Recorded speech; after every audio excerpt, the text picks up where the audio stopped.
ഉത്സവപ്പറമ്പുകളിൽ ആനകൾ ഉണ്ടാക്കുന്ന അപകടങ്ങൾ സ്ഥിരമാണെങ്കിലും ആനകളെ കുറയ്ക്കുന്നതിനോട് ഉത്സവ പ്രേമികൾക്ക് യോജിപ്പില്ല. ആചാരങ്ങളുടെയും അനുഷ്ഠാനങ്ങളുടെയും ഭാഗമാണ് ആന എഴുന്നള്ളിപ്പ് എന്നതാണ് അവരുടെ പക്ഷം. ആനകൾക്ക് വേണ്ട മുൻകരുതൽ നടപടികൾ കൃത്യമായി പാലിച്ചാൽ അപകടങ്ങൾ ഒഴിവാക്കാൻ സാധിക്കുമെന്നും ഉത്സവ പ്രേമികൾ പറയുന്നു.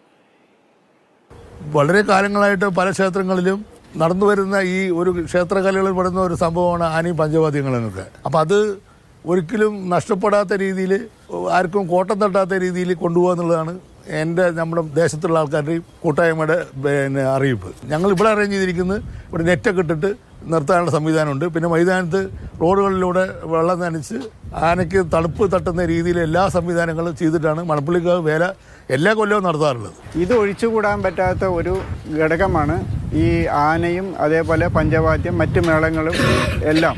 മൃഗവകുപ്പുകളുടെയൊക്കെ അവർ പറയുന്ന നിർദ്ദേശങ്ങളനുസരിച്ചിട്ട് അതിൻ്റെ എല്ലാം ചട്ടങ്ങളും നിയമങ്ങളും പാലിച്ചുകൊണ്ടായിരിക്കും നമ്മൾ അതിനുള്ള അറേഞ്ച്മെൻറ്റാണ് ചെയ്യുന്നത്. ഒരിക്കലും ആന വെയിലത്ത് നിൽക്കുന്ന ഒരു സിറ്റുവേഷൻ ഇല്ല. ഈ നടന്നു പോകുന്ന സമയം, അതും ഇവിടുന്ന് മണപ്പുള്ളിക്കാവുന്ന മൈതാനം വരെ 2 സൈഡും ഷാഡോ ഉള്ളതാണ്. അങ്ങനെ തുറസായ ഒരു സ്ഥലം ഇതിനകത്ത് വരുന്നില്ല.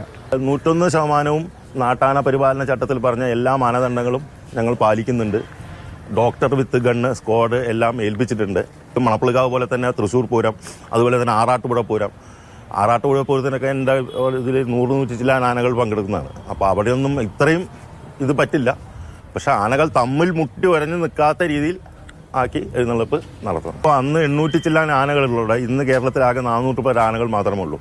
അപ്പോൾ ഈ ആനകൾക്കുള്ള വർക്ക് ലോഡാണ് ഇങ്ങനെയുള്ള പ്രശ്നങ്ങൾ സൃഷ്ടിക്കുന്നത്. നമ്മുടെ നാട്ടാന പരിപാലന ചട്ടത്തിൽ തന്നെ പറയുന്നുണ്ട് ആനയ്ക്ക് സ്വീകരണമോ പരിപാടികളോ മറ്റോ കൊടുക്കരുതെന്ന്. ഈ സ്വീകരണ പരിപാടിക്ക് മുന്നിൽ ഉപയോഗിക്കുന്ന സ്നോ സ്പ്രേ, കളർ പൗഡറുകൾ ഉൾപ്പെടെയുള്ളവ ആനയ്ക്ക് അരോചകത്വം ഉണ്ടാക്കുന്ന ഒരു അവസ്ഥയാണ്. DJ, നാസിക് ഡോ പോലെയുള്ളവ എത്രയോ വലിയ ശബ്ദ കോലാഹലമാണ് ഇതൊക്കെ ഉണ്ടാക്കുന്നത്. ഇതിനെ ഇല്ലാതാക്കാൻ വേണ്ടി ഒരു കൂട്ടം ആളുകൾ, NGO ഉൾപ്പെടെയുള്ള സംഘടന, വിദേശ ഫണ്ട് കൈപ്പറ്റിയുള്ള ആളുകളുണ്ട്. 10,000-കണക്കിന് ഉത്സവങ്ങൾ നടക്കുമ്പോൾ വിരലിലുണ്ടാവുന്ന ഉത്സവങ്ങളിലാണ് ആന കയ്യിൽ നിന്നും പോകുന്നത്. അത് ഒഴിവാക്കാൻ നമുക്ക് സാധിക്കും. ലക്ഷങ്ങൾ കൊടുത്ത് ആനയെ കൊണ്ടുവന്നാൽ ആ ഉത്സവം ഭംഗിയായി നടത്തേണ്ടതും ഈ ആനയെ തിരിച്ച് അയക്കേണ്ടതും ശരിക്കും പറഞ്ഞാൽ ഉത്സവ കമ്മിറ്റിക്കാരുടെ പൂർണ്ണ ഉത്തരവാദിത്തമാണ്. അങ്ങനെ വീഴ്ച വരുത്തുന്ന ഉത്സവ കമ്മിറ്റിക്കാർക്കെതിരെ കർശനമായ നടപടിയെടുക്കണമെന്നാണ് ആനപ്രേമി സംഘത്തിന് പറയാനുള്ളത്.